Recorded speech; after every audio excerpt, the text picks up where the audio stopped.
Yung love, yung dedication, and passion ng easy.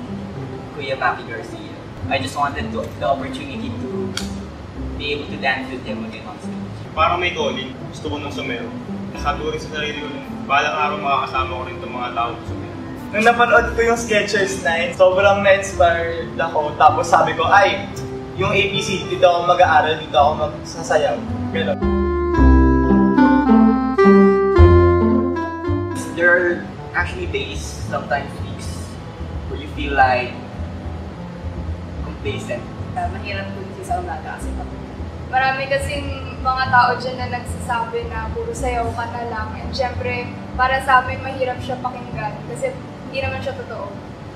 Palagi kang nami-misjudge ng mga tao. Hindi nila alam na sobrang nagsistruggle tayo dun sa pagbabalance ng time natin sa ACADS na gusto natin mag-excel in both areas. Hindi naman lahat ng member ng DC na BPN na pagkakataon ng officer. First competition ko.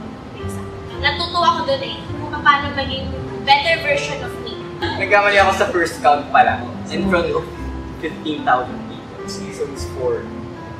First sayaw ko concert. So,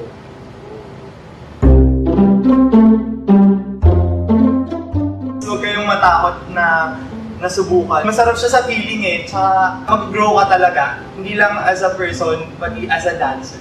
This is your time to shine. Try mo lang na sumali. Try mo yung best mo para mag-excel din. And you know, in the future, sobrang magiging worth it na. Good luck, have fun, and hope to dance with you soon. huwag ka matakot kung hindi ka magaling na sumayaw. Right now, we're looking for committed dancers na hindi lang basta mapasok sa group nyo, kundi mag-i-stay. See you sa auditions and good luck.